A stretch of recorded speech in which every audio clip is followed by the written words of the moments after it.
Hey folks, welcome back to another edition of My Car Guru. For the benefit of those who have just started listening, probably because of the YouTube channel, or they just happen to find the show, I have to go through this, so you regular listeners, just shut it off for about 2 minutes. My name is Lenny Lawson. I'm a new car dealer with a twist. I do tell it like it is. I'm a current owner of a new car dealership in Greenville, Tennessee. And one of them is called Gateway Ford. The other is Gateway Nissan. I have owned 5 new car dealerships at one time. All are part of them as partners. I have been doing this for 48 years. Yes, I am that old. My family started in the car business in 1929. My grandfather, my father in 1956, and me in 1978. The reason I have this program is to help people. It's not to help me. I don't charge for advertising. Matter of fact, they probably wouldn't pay me. I also despise the way cars are sold at most new car dealerships and used car dealers as well. It is dishonest, and it is deceptive, and it makes me angry. It's so evident when you see it on YouTube, on TikTok. You know, there's this one guy that actually buys cars for people. They hire him, they pay him a fee to do all of the negotiation, and he records the phone calls. And I don't work at those dealerships, but it's embarrassing to even be associated with these yahoos that deceive customers. And you think you're safe on the internet? You are not. Because that's where a lot of the deception takes place. And if you listen to the phone calls, like I have listened to, you know what's going on behind the scenes. You know they're trying to structure a deal to make it as profitable as possible. Should they try to make money? Of course, they're a business.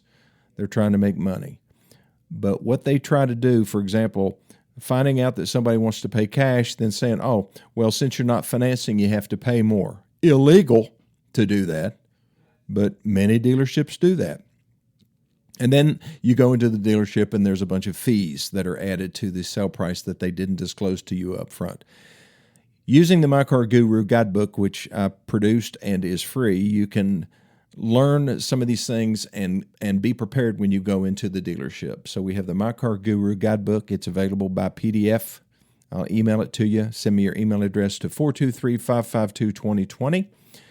And if you have a teen driver, related to a teen driver, know a teen driver, they need the Teen Driver Experience Guidebook. You need it so that you can go over it with them to keep them safe, keep them alive, keep them out of trouble, tell them how to handle a traffic stop if they get pulled over, and know how to do regular maintenance on their vehicle, or at least check the oil, check the transmission fluid, check the air pressure in their tires, add air, how much air do you add, all of this stuff. How do you tell if tires are worn out? Most people don't know, but you will know if you use the Teen Driver Guidebook. So you can get it the same way, 423-552-2020. All I need is your email address, and I'll send you a PDF. Okay, I'm going to take my first break. I'll be back here in just a minute.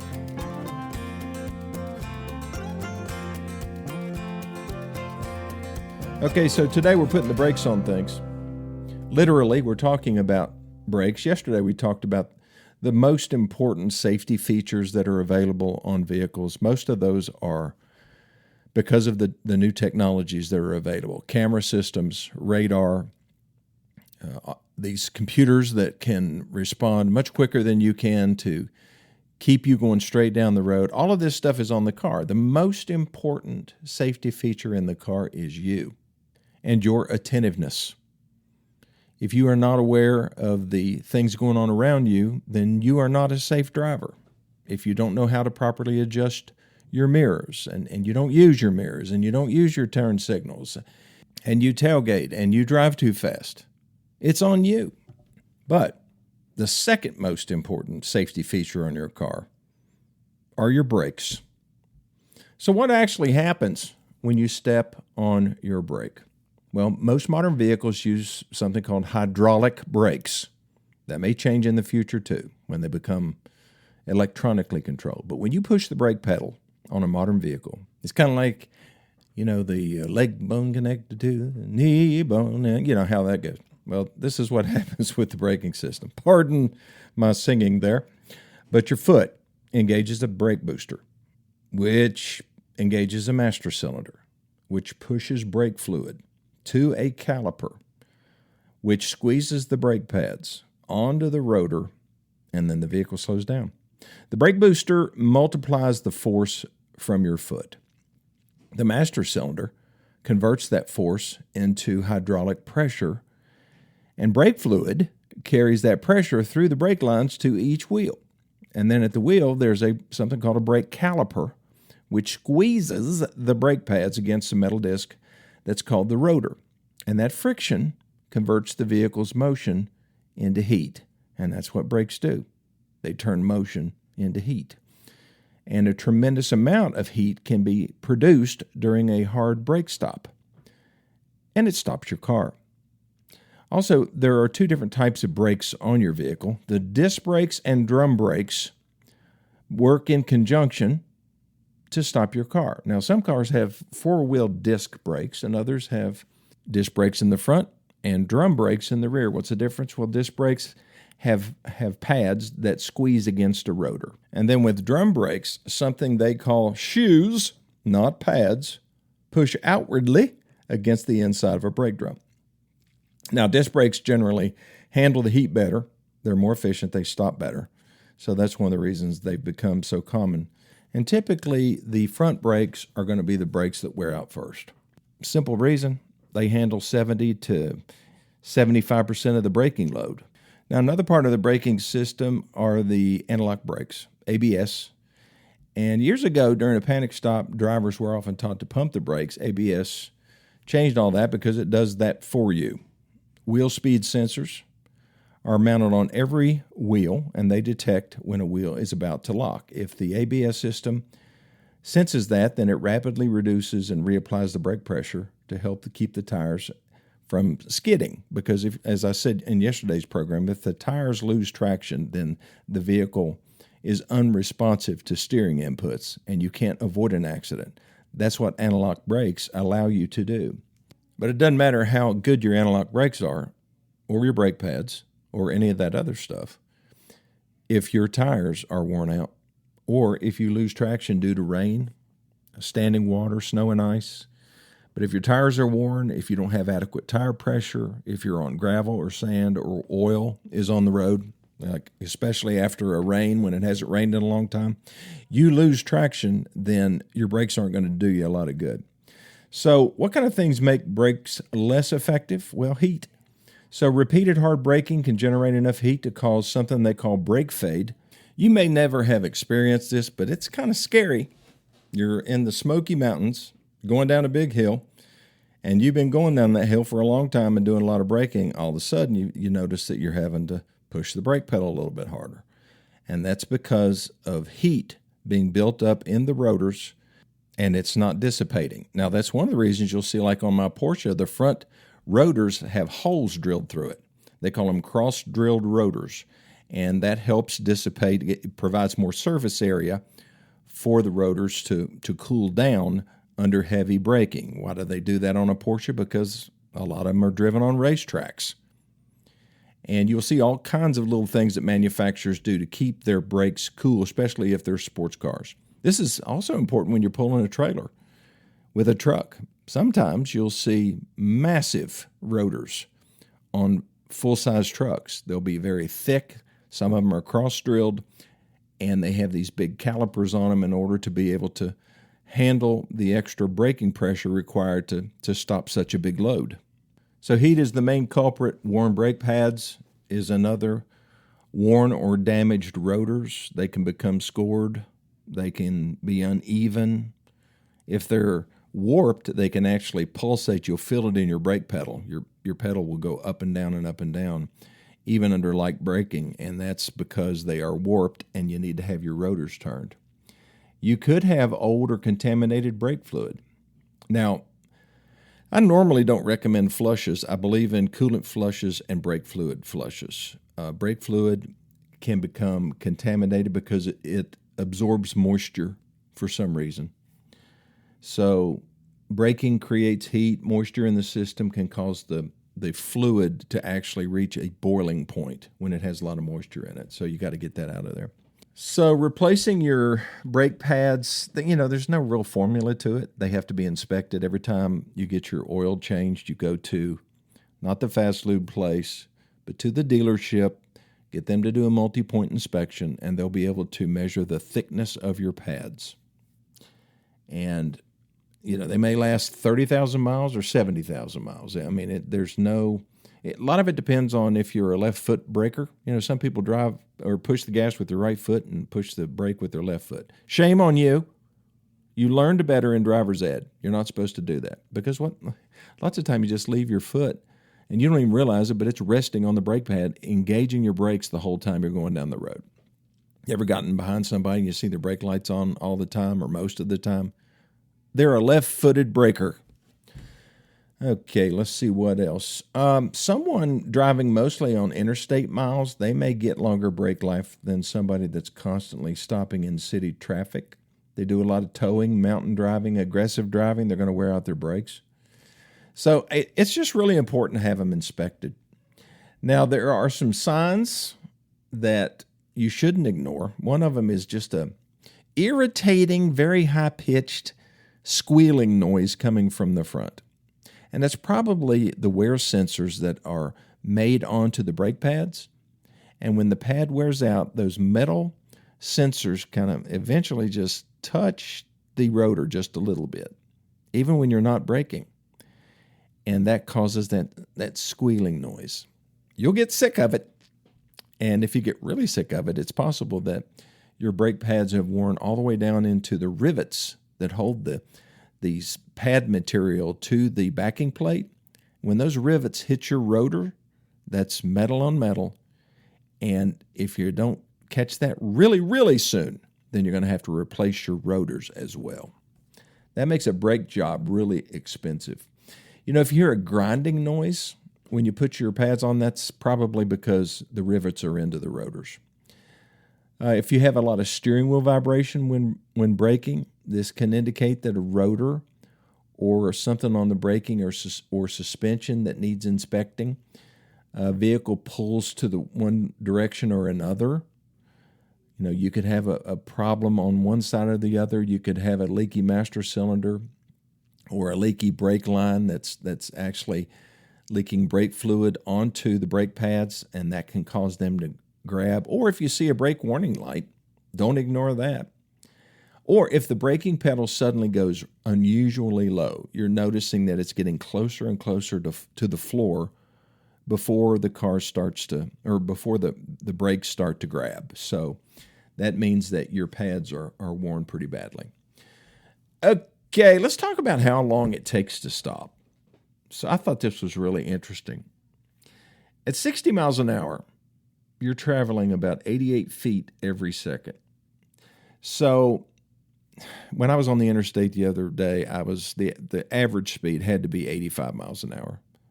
But at 80 miles an hour, you will travel 117 feet in a second. And the approximate braking distance that it takes to stop you is about 320 feet. That's over a football field. If you are following behind somebody too closely and they decide to slam on their brakes, it takes maybe a second and a half for your brain to perceive what's going on, to send signals to your leg, to make your foot mash on the brake. By then, you're already in their trunk. I guess if that doesn't keep somebody from tailgating, I don't know what does. I don't know what, and it's usually either young people driving a Honda Civic or middle-aged guys driving Ram pickup trucks. Those are the ones who love to tailgate. What's wrong with you people? Was that judgy? I think that maybe a little judgy. Even at 60 miles an hour, you're going 88 feet per second. Approximate stopping distance, 180 feet. So those figures don't include the distance you travel, like I said, while you're recognizing the danger and reacting. At 70 miles an hour, you're covering more than 100 feet every second. So that's roughly a third of a football field. every second. So the physics that really surprise people, if you double your speed, your braking distance doesn't simply double. It can increase by roughly 4 times under otherwise similar conditions.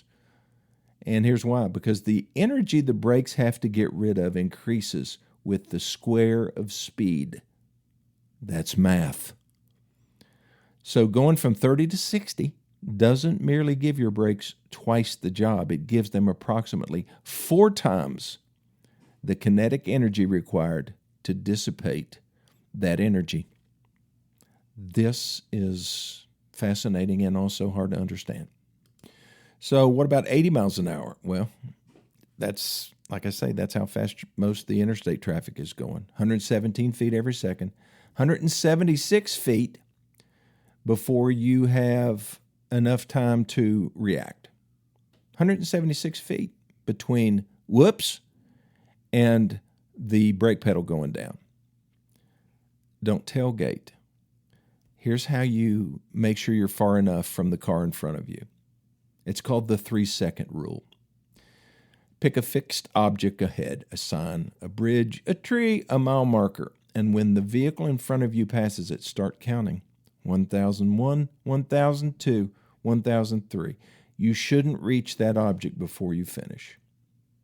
And 3 seconds is really a minimum under perfect conditions. If it's raining, if it's, of course, icy, snowy, bad weather, can't see as good, raining really hard. All of these things increases the stopping distance. So please take care of that. Also, now your car may have automatic emergency braking. Doesn't mean that you don't have to pay attention. Because like I said, when I was driving my family and I failed to stop quick enough in my wife's Armada, it didn't just gradually put on the brakes. It slammed the brakes. My family members in the car were not happy with me, except, like I said, Henry, my grandson, because he thinks I can do no wrong. All right, I think I'm caught up. I'm going to take my last break. I'll be back in just 1 minute.